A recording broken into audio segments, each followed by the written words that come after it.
चुनाव आयोग चुनौती देती है कि ईवीएम को गलत साबित करो। मैं चुनाव आयोग से पूछता हूं कि वो ईवीएम को सही साबित करके दिखाए। तो वोटर का ये भरोसा कायम हो कि उसका पहली बात तो वोट पारदर्शी है और दूसरा जिसको वो वोट देना चाहता है उसी को वोट जा रहा है। अगर एक भी वोटर को शंका है कि उनका वोट सही नहीं पड़ रहा है तो मैं चुनाव आयोग को चुनौती देता हूं कि वो साबित करे कि ईवीएम सही है और ये साबित करके दिखाए कि जो जिसको वोट दे रहा है वही पड़ रहा है। जिन्होंने ईवीएम को बनाया है, उसका निर्माण किया है, उन देशों को ईवीएम पे भरोसा नहीं है। ये जब 95% जनता ये चाहती है कि ईवीएम की बजाय बैलेट पेपर से चुनाव होना चाहिए, तो फिर आपको दिक्कत क्या है? आप सरकार के कंट्रोल में रह के क्यों काम करना चाहते हैं? तो व्यक्ति खुद चुनाव लड़ रहा है और जिस बूथ पे वो रहता है, जहाँ उसका पूरा परिवार रिश्तेदार रहते हैं, जब चुनाव की गिनती हुई और उसमें रिजल्ट निकल के आया, उस अपने बूथ से उसको एक सिंगल वोट नहीं मिला, तो उसका वोट गया कहाँ? अगर यहाँ पृथ्वी पे बैठ के हम लोग मंगलयान भेज सकते हैं, चंद्रयान भेज सकते हैं, उसको यहाँ से कंट्रोल कर सकते हैं और उसमें कोई खराबी आती है तो यहीं बैठे बैठे उसको ठीक कर सकते हैं,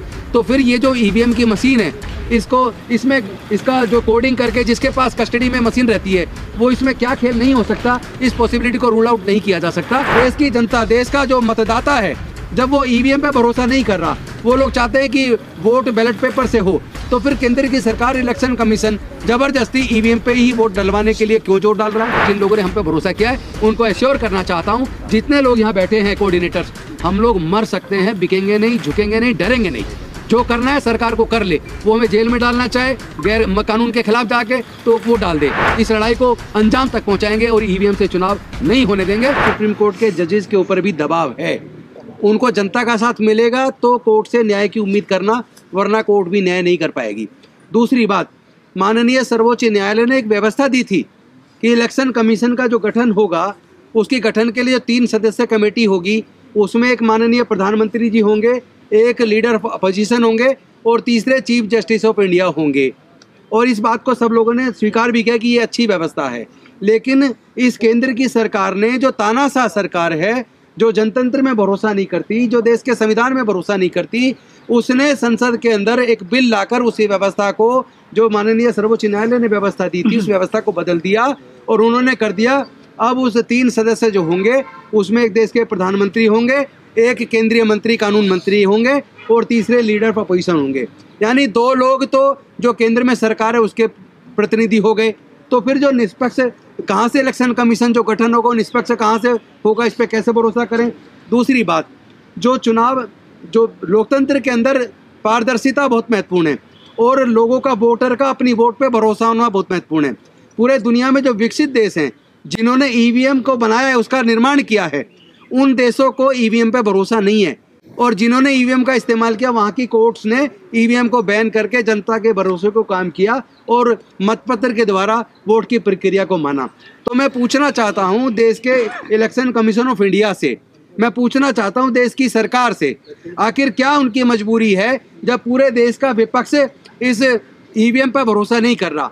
देश की जनता, देश का जो मतदाता है, जब वो ईवीएम पर भरोसा नहीं कर रहा, वो लोग चाहते हैं कि वोट बैलेट पेपर से हो, तो फिर केंद्र की सरकार, इलेक्शन कमीशन जबरदस्ती ईवीएम पे ही वोट डलवाने के लिए क्यों जोर डाल रहा है?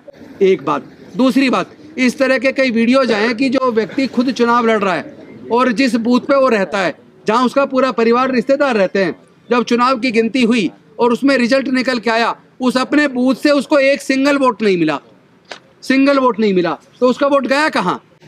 उसका वोट कहाँ गया? इसका मतलब ईवीएम में गड़बड़ी संभव है। तीसरी बात, तीसरा पॉइंट है, अगर यहाँ पृथ्वी पे बैठ के हम लोग मंगलयान भेज सकते हैं, चंद्रयान भेज सकते हैं, उसको यहाँ से कंट्रोल कर सकते हैं और उसमें कोई खराबी आती है तो यहीं बैठे बैठे उसको ठीक कर सकते हैं, तो फिर ये जो ईवीएम की मशीन है, इसका जो कोडिंग करके जिसके पास कस्टडी में मशीन रहती है, वो इसमें क्या खेल नहीं हो सकता? इस पॉसिबिलिटी को रूल आउट नहीं किया जा सकता। तो हमारा ये मानना है, जनता का भरोसा कायम करने के लिए और वोटर का ये भरोसा कायम हो कि उसका पहली बात तो वोट पारदर्शी है और दूसरा जिसको वो वोट देना चाहता है उसी को वोट जा रहा है, उसकी वोट की चोरी नहीं हो रही है। इस भरोसे को बनाए रखना, इसकी जिम्मेदारी इलेक्शन कमीशन ऑफ इंडिया की है। तो हम इलेक्शन कमीशन ऑफ इंडिया से मांग करते हैं कि आप इस ईवीएम से चुनाव कराने की जिद को छोड़ दीजिए, आप जनता की मान लीजिए। जब 95% जनता ये चाहती है कि ईवीएम की बजाय बैलेट पेपर से चुनाव होना चाहिए, तो फिर आपको दिक्कत क्या है? आप सरकार के कंट्रोल में रह के क्यों काम करना चाहते हैं? आप सरकार की जिद के हिसाब से काम क्यों करना चाहते हैं? आप जनता की क्यों नहीं मानते? जब 95% जनता चाहती है कि वोट जो है वोट के द्वारा चुनाव होना चाहिए, मतपत्र के द्वारा, ना कि ईवीएम के द्वारा, तो फिर ये जिद किस लिए? तो इन मांग के साथ साथ हम चाहते हैं जनता का भरोसा कायम हो, वोटर का भरोसा कायम हो। इसी के लिए हम लोगों ने ये मुहिम छेड़ी है और मुझे ये बताते हुए खुशी हो रही है कि पूरे देश से ओवरवेलमिंग सपोर्ट है। बल्कि हम जो हम अपेक्षा कर रहे थे, जो उम्मीद कर रहे थे, उससे कई गुना ज़्यादा हमें लोगों का समर्थन मिल रहा है और लोगों की हम आवाज़ है। जैसा महमूद जी ने बताया, इन्होंने बताया कि लोग कह रहे हैं कि आपने इस मूवमेंट को, हमारी आवाज़ को बुलंद तो कर दिया है, आप कहीं बिक तो नहीं जाएंगे, आप कहीं झुक तो नहीं जाएंगे, आप जेल जाने से डर तो नहीं जाएंगे, आपकी हत्या करवा दी जाए कहीं, इस डर से तो आप नहीं झुक जाएंगे। तो मैं देश के लोगों को, जिन लोगों ने हम पे भरोसा किया है, उनको एश्योर करना चाहता हूँ, जितने लोग यहाँ बैठे हैं कोऑर्डिनेटर्स, हम लोग मर सकते हैं, बिकेंगे नहीं, झुकेंगे नहीं, डरेंगे नहीं। जो करना है सरकार को कर ले, वो हमें जेल में डालना चाहे गैर कानून के खिलाफ जाके तो वो डाल दे, क्योंकि वो तो वैसे भी आजकल ईडी, सीबीआई, इनकम टैक्स सब का इस्तेमाल विपक्ष के खिलाफ कर रही है। तो अब अगर विपक्ष मजबूती से आके खुल के नहीं बोल रहा है, लेकिन हम बोल रहे हैं, हमें कोई डर नहीं है। निश्चित तौर पर हम जनता की आवाज़ बन के, जनता की अपेक्षाओं के हिसाब से इस लड़ाई को अंजाम तक पहुँचाएंगे और ईवीएम से चुनाव नहीं होने देंगे, बैलेट पेपर से चुनाव कराएंगे। धन्यवाद। जो ईवीएम हटाओ संयुक्त मोर्चा के तरफ से ये कार्यक्रम शुरू किया गया है, ये बिहार जैसे राज्य में शुरू हो चुका है।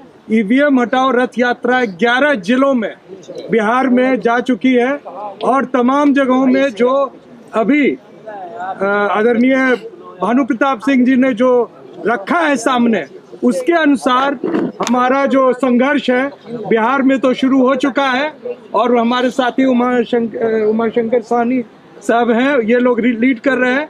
2 हैशटैग मैं निवेदन करूंगा, सोशल मीडिया पे जरूर यूज करें, ईवीएम हटाओ संयुक्त मोर्चा, और दूसरा बैन ईवीएम सेव इंडिया। ये जरूर अपने हर पोस्ट में, जितने हमारे युवा साथी हैं, स्टूडेंट्स हैं, जो लोग सोशल मीडिया पे एक्टिव हैं, और जब भी ये कॉल हो उस कॉल के हिसाब से अपना जो है योगदान दे।